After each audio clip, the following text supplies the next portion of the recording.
Hello, nkwaniriza nnyo ku Financial Trust in Uganda nga bulijjo nze Namanja Miriam abapya wano eno tubaaniriza nnyo mwebala okutwegattako ku channel eno twogera ku ssente all things finances essira tusingira ddala oditeeka ku personal finance so ebiira nga ezo topic zewandyagadde okuwuliriza feel free subscribe batanaba teekako notifications obeere nga tewali video n'emu gy'ogenda kusubwa. Tulina Facebook page era manya ge gamu Financial Trust in Uganda. So go ahead and follow the Facebook page n'ebirala bingi ebijja okujja maaso awo tobisubwa. So omu ku ffe Magezi Geoffrey yansaba nkole video ku Shillingi Fund eya Standard Chartered Bank era yegenda okuba topic yaffe ey'olunaku olwaleero. So Shillingi Fund tugimanyiiko ki? Mu kusookera ddala eno fund yatondeddwawo nga Standard Chartered Bank ekoze partnership ne Sanlam. Sanlam bulijjo tugimanye mbuno key player mu unit trust business. So fund eno actually unit trust. Unit trust kiki? Nakola David ennyonnyola structure ya unit fund ba players be baliwa. Obeera togitegeera bulungi genda maaso sokola be video eyo olyoka okomewo wano eno ng'omanyi unit trust kiki. So eno fund si structure mpya nnyo yemu nga unit trust zetulina ku market wabula enjawulo yaayo Standard Chartered Bank yayingiddewo nga middleman okugatta ba client ne fund manager which is Sanlam. So topic ya leo tugenda gitunuulira bwetu tugenda kutunuulira characteristics za fund eno tugenda kutunuulira biki ebigiriko tutunuulire birungi ki ebigiriko bibi ki ebigiriko awo ate olyoka ogende mu maaso okole informed decision obeera oyagala okwegatta ku fund eno oba nedda. So birungi ki ebiri ku fund eno ekisookera ddala fund eno yeetagisa ssente ntono ddala okugulawo oba okutandika okuinvestinga yeetagisa emitwalo 2 gyokka which is good at least ba players balabye mbu nno wakyaliyo portion ya market gye bata caterinzefo tukimanyi bulungi mbu fund ezisinga oba unit trust ezisinga zitandika ku mitwalo 10 so kirungi nnyo mbu no batandisa ate okukendeeza ssente okuwa chance n'abantu abataweza mitwalo 10 okubeera nga basobola okuinvestinga. Ekirala fund eno eri fully digital ntegeeza ti teyeetagisa paperwork yenna kuba customer ba Standard Chartered Bank okujoininga okuinvestinga okuwithdrawinga byonna obisobola obikolera mu Standard Chartered app. Ekyo era kirungi kubanga abantu abasinga tukimanya ekibalemesezza tebali mu ggwanga babasaba paperwork scanninga bino abasinga ezo facilities tebaziina so okukola solution eno ngeri fully digital is at least a step ahead tubeera tukola progress mu market. So ebyo ebibiri byenalabye nga ebyenjawulo nnyo ebiri ku fund eno okwawukana ne funds endala zetulina ku market. So tugenda ku bibiki ebiri ku fund eno. Ekisookera ddala eno eri execution only service kitegeeza ki? Mbu bakola gwa trading abo tradings baani ba Standard Chartered Bank bakola gwa trading abo tradings so tebagenda kuwa advice ku merits ki eziri ku fund eno ba ku unit trust eno merits as in birungi ki ebiriko risk ki ezigiriko exuting etyawo gwe nga investor okuginvestingamu ekiri execution only kati tukimanyi bulungi nnyo nga gwe investor weetaaga amagezi mangi nnyo ku kintu kyogenda investingamu nga tonnaba kuteekamu ssente so okubeera execution only kino eno tekigenda kuyamba nga investor kubanga togenda tuukira Standard Chartered Bank obabuuze batailaringa batya goals zo ez'okuinvestinga ne fund egenda kuservinga etya so eyo limitation nene nnyo ku gwe investor. Ekirala ze charges eziri ku fund eno okusinziira ku key facts document Standard Chartered Bank gyeshirayo nga eraga mbu necharginga 1% arrangement fee as in nga ssente zo tezinaba na kugenda wa fund manager okuzinvestinga Standard Chartered Bank esooka nejjako 1%. Jukira ne fund manager naye ayinayo percentage gyagenda okuggyako eya management fees. Jukira mu video ezasooka nagamba oteeke nnyo essira ku charges ki eziva ku accounts oba za investments oba za normal bank accounts. And 1% nene ddala kubanga ssente zo jukira tezinaba natuka fund manager tezinaba nakola return n'emu wabula already oli mu kuloozinga mu charges bali mu kuggyako. Ate ng'eno arrangement fee tetugiraba mu ba fund managers abalaba mu unit trust endala. so already enebeera no for me okugirecommendingira omuntu agenda okubeera nga investing. Ekirala Kifax document eraga mbu nno bajjako withholding tax ku interest ava ku investment zo. Of course Trackers yaliwo ebiseera ebiseeko emabega nga Parliament eyagala kuteekawo etteeka erijjako omusolo ku unit trust naye teryayitamu, so wetwogerera leero earnings eziva mu unit trusts ez'aba fund managers abalala tezivaako omusolo.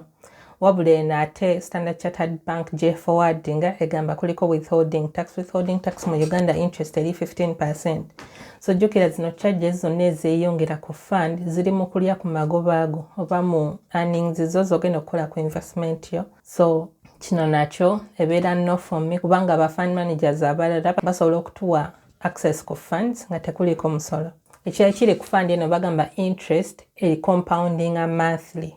Ku funds endala ngambe nga zeno UAP funds zaabwe actually zi compounding daily buli lunaku. Yet eno Standard Chartered Bank G-forwarding oba fund ya Sanlam e compounding a monthly. Kati lwaki ngamba mbu nekyo si kirungi kansooka nkola demonstration ku calculator yaffe ya compound interest. So mu calculator yaffe katugeze ogenda ku investinga ogenda kutandika ku investinga n'emitwalo 10. Tuteekamu emitwalo 10 katugeze interest rate gye bagenda okuwa ya 10% per year. Funds ezisinga ennaku zino ziri mu kukola returns ezisooka mu 10% but katwashuminge 10% fund ezo eri mu kufuna per year. Then twashuminge oli mu kuinvestinga emyezi 12. Tugenda kwashuminga buli mwezi ogenda kubeera oyongerayo emitwalo 10. So tukalculating wobeera oinvestinze mu unit trusting ekola monthly compounding oluvannyuma lw'emyezi 12 ogenda kubeera okoze returns za mitwalo 607. Kati katugende ku demonstrating the daily compounding. Tuli mu kuinvestinga emitwalo 10 olusooka interest rate esigala yemu 12 months zetugenda kuinvestinga naye tuli mu kola daily compounding era tuli mu kwongerayo emitwalo 10 buli mwezi. So emyezi 12 wegiyitawo wobeera investing za unit trust ngakola daily compounding sente zezimu obeera ogenda kola returns za mitwalo 7,13 omwaka nga guweddeko. Katoyinza okubeera eyo n'ogamba ye ako ka difference katono nnyo akanosi 7 but jjukira principle emu gye nagamba wota respecting oba wotamanya ngeri gy'okolamu passively 15,000 ezo oba 7 ako tolimanya engeri gye bakolamu buwumbi 5, mitwalo 5, bukadde 5 passively. So mu finance journey ekutwalako financial independence njagala respecting buli return gy'ofuna ku investment so eyo secret eri ku bawanguzi mu by'essente.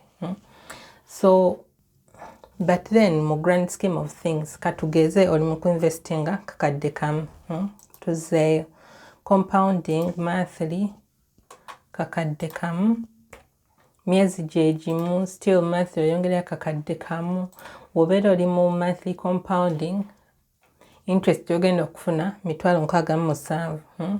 Wobeera oli mu daily compounding interest gy'ogenda okufuna eri mitwalo 73. So olabye mbu nno buli sente wezeeyongera ne difference eyo obungi bwayo bwe zeeyongera. Jjukira awo tuli mwaka gumu gwokka. Kati katwashuminge oli mu ku-investingira kakadde kamu emyaka 5 buli mwezi. Emyaka 5 obeera oli mu bukadde 18 interest mu emitwalo 8,12. Eri ku monthly compounding kati katudde ku daily compounding ng'oli mu kuinvestinga kakadde kamu buli mwezi interest rate esigadde yemu okumala emyaka 5 era buli mwezi oli mu kwongerayo kakadde kamu. Wayitawo emyaka 5 interest rate esigadde yemu osigadde oinvestinga omuntu awa daily compounding abeera ali mu bukadde 18,506. Eyo difference ya mitwalo 5 miramba. So ye enjawulo eri wakati wa daily ne monthly. Wobeera oyagala kukola decision ku fund ki gy'ogenda okuinvestingamu fund ekola daily compounding ebeera esingira ddala fund ekola monthly compounding tokyerabira. Saali eyo ng'obadde oyagala kwenyigira mu Standard Chartered Shillingi Fund nsuubira characteristics suubira bye tutunuulidde byonna bigenda kuwa ekyokutunuulira nga tonakola okusalawo okwo. N'aba Standard Chartered product mbadde muleese ennungi naye tubadde tusaba mwandizeeyo ku drawing board mutereezeemu oba obutateredde bulungi.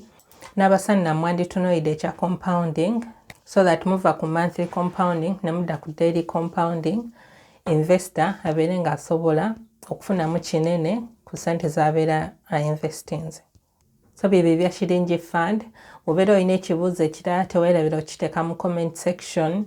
Agala osobola okuncontactinga ku Facebook, ku email, contacts zonna nzitadde mu description. Tulabagana omulungi omulala. Eraba.